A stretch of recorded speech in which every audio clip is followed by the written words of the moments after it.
les gars, du jamais vu. Comme demain, c'est le classico, le Real de Voleur vient de recruter un nouveau joueur tout de suite. Là, le voici qui est là.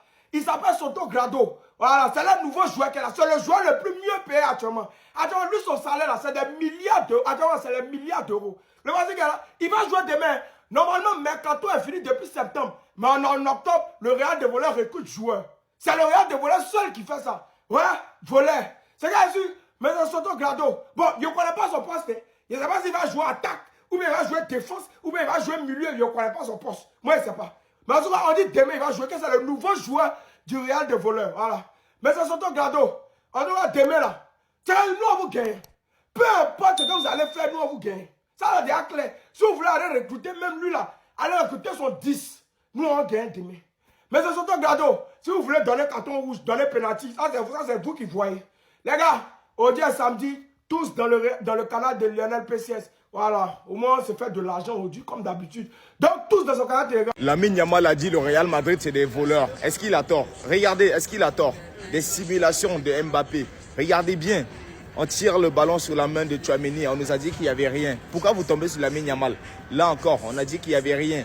On tire Kobassou sur le maillot, sur un corner, il n'y a rien. Le ballon de Yamal qui était rentré, on nous dit qu'il n'y avait pas de but. Ça, c'était quand Xavi était encore là. Pourquoi vous tombez sur lui? Nous tous, on sait. Et le petit, il porte ses coronesses. Il est arrogant parce qu'il est fort. Et puis, c'est même pas l'arrogance, c'est la vérité. Le Real Madrid, c'est des voleurs. Laissez-nous les affaires de ABCD. C'est un joueur qui vient, il dit les termes. Le Real Madrid, c'est des voleurs. Nous, on le dit ici, mais nous, notre voix ne compte pas dans le game. Dans le game, là, c'est les voix des gens comme ça. Vous avez critiqué Messi. Messi était calme. Il vous sonnait seulement dans le Bernabéu. Il ne parlait pas. Yamal parle et puis il va vous sonner. Voilà. Vous êtes des voleurs? On a vu ici là, la Copa del Rey. On a vu ici les 4 classicos. C'était des polémiques arbitrales. Vous mettez la pression sur les arbitres. Vous voulez faire comme s'il a tort. Vous êtes des voleurs. Comprenez ça? Voilà. Non, les gars, Lamine Yamal qui va devenir daron, mais c'est lunaire. Por el momento no.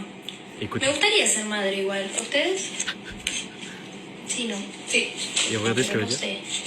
¿A qué edad realmente? Est-ce que vous vous rendez compte que Nicki Nicole, les gars, dans le plus grand des calmes, dans un de ses lives, elle vient de lâcher pour le moment, non, je ne suis pas encore maman, mais j'aimerais l'être prochainement, il n'a juste pas encore l'âge. Quand vous vous rendrez compte que Lamine Yamal, les gars, il va signer sa perte avec Nicki Nicole, si vous voulez savoir pourquoi je dis de tels propos, les gars, c'est que rendez-vous à quel point la médiatisation des deux, on entend plus parler de son couple que de son niveau de jeu. On entend moins parler de ses mauvaises performances, les gars, sur ses derniers matchs, parce qu'encore une fois, il nous propose une action fantastique et on dit putain, mais en fait, lui, c'est vraiment le futur Messi, c'est vraiment le futur Ronaldo, pour qu'au final, les gars, il n'y a plus rien après. L'ancienne, elle a 26 piges, il a 18 piges, elle parle de mariage, il parle encore avec ses chicots, il a encore ses bagues.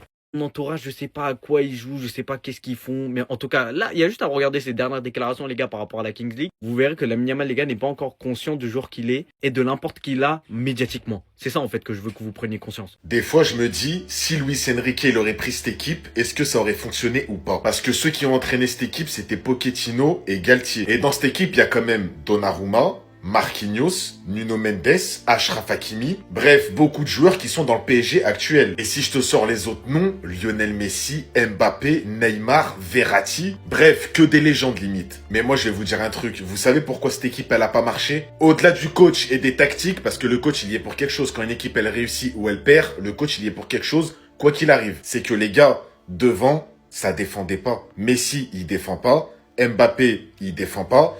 Neymar, ça va. Neymar, il défendait un peu plus que Messi et Mbappé, mais il défendait pas comme un Dembélé, comme un Gvara aujourd'hui, comme un Barcola, comme un Désiré Doué. Et c'est ça qu'il a réussi à amener Luis Enrique. Au-delà d'être un grand coach, tactiquement, footballistiquement parlant, son football, il est magnifique à voir. Il a réussi à fabriquer un collectif. Il a pris une Ligue des Champions avec des joueurs, entre guillemets, à la base, moyens. Au début d'année, tu regardes Désiré Doué, Dembélé, Barcola, jamais tu te dis ils vont remporter la LDC. Quand tu vois une équipe comme ça, on aurait dit les Avengers. Il y avait Ramos, Messi, Neymar, Mbappé, Di Maria, Verratti au milieu, les gars, Verratti, Donnarumma, Nuno Mendes, Hakimi. Il y avait tout pour réussir. Mais quand t'as pas la mentalité qu'il faut, tu perds. Comment ils ont pu faire ça à Lionel Messi? C'est le joueur sur qui tu pouvais pas tester ça. Ce mec est fou, je suis sûr d'ailleurs qu'il l'a vu. Vous n'êtes pas sans savoir qu'un compte sur X avait été créé il y a 4 jours. Jour 1 de jusqu'à quand Messi marquera un but de la tête. Et pour ceux qui connaissent pas le concept, jusqu'à ce que Messi décide de marquer par la tête, comme on le voit actuellement avec les comptes Yamal, coup franc, etc.,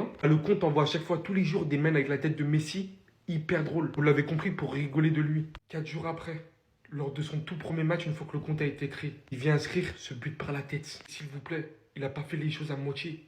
Quelle tête plongeante. Mais les gars, vous êtes des fous. Vous pouvez tester ça sur tous les joueurs que vous voulez. Mais Ronaldo, Messi, ils sont tellement là pour abattre, pour ridiculiser ce genre de page. La coïncidence est complètement folle, hein. Moi, je soupçonne personnellement qu'il l'a vu, là, à ce point-là, franchement. Mais en tout cas, je peux vous dire aujourd'hui que le compte, il est KO. Ce mec est beaucoup trop fort. C'est la première fois que je vois une page se moquant d'un joueur se faire éteindre aussi rapidement que ça. Celui de Mbappé avec le coup franc, il avait duré une année entière, je crois. Là, il y a mal pour le coup franc de même. Qu'est-ce qui rigole sur lui? 4 jours, il lui a fallu. 4 jours, il lui a fallu. Alors là, les gars, j'ai besoin de savoir quel match vous allez regarder le 4 novembre en Ligue des Champions. PSG Bayern, le 4 novembre à 21h, ou Liverpool Real Madrid, le 4 novembre à 21h. Ils ont fait n'importe quoi. Regardez le classement. Vous faites le premier contre le deuxième. Le PSG qui est premier, le Bayern qui est deuxième. Les deux meilleures équipes d'Europe selon moi. Ou vous faites le Real qui est cinquième. Et Liverpool qui est à 3 points du Real seulement. Donc, franchement, vous choisissez quoi entre les deux? En plus, le match de Liverpool, c'est à Anfield. Donc, qui dit Anfield dit grosse ambiance. Donc, franchement, vous choisissez quoi? Sincèrement, les gars, je ne sais pas pourquoi ils ont fait ça. Ils sont vraiment stupides. À la limite, même, j'aurais préféré qu'ils mettent PSG Bayern à 18h45, même si c'est vraiment pas un match qu'on met à cette heure-là, ou qu'ils le mettent le lendemain. Mais là, les gars, comment on fait? Comment on fait, nous, les passionnés de football? Donc, les gars, dites-nous en commentaire le match que vous allez choisir. Ou sinon, s'il y en a qui ont 2 écrans, qui ont des solutions, dites-nous comment vous allez faire. Lors de ce dernier match, le Bayern, ils ont décoffré la jeunesse. On a vu beaucoup de jeunes talents. Franchement, c'était incroyable. Hein. J'ai vu des vidéos de ça, vraiment pas mal. Allez.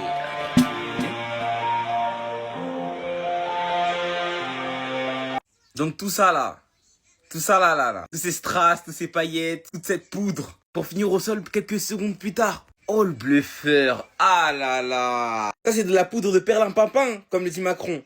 Moi je me dis qu'après un contrôle comme ça, il allait fumer son adversaire. Mais non, il est passé de 1000 à des dettes d'Aura. Mais bon, le Bayern peut quand même compter sur sa jeunesse. J'ai quand même pu voir hein, que sur le match, ils ont pu faire jouer comme 2008. Wisdom Mike le bluffeur. Elena Karl, lui, par contre, il a été réel. Voilà, c'est lui qui a ouvert le score en plus. Il a fini man of the match. Non, franchement, c'est cool de voir le Bayern faire confiance à son académie. Il a une petite tête à la Ribéry un peu. C'est vrai que cette saison, quand même, le Bayern n'a pas un fonds d'effectifs illimité. C'est vrai que forcément, de toute façon, ils se devaient de compter sur leur académie, sachant qu'ils ont très peu recruté. Derrière, Moussiala, après son énorme blessure face au Paris Saint-Germain, a enfin pu prendre l'entraînement. Il a enfin pu refouler la pelouse de nouveau. Maintenant, après, le retour, il se fera quand? Ça, je sais pas. Peut-être dans 1 mois, peut-être dans 2 mois. On verra bien. La jeunesse allemande prend bien le relais pour l'instant.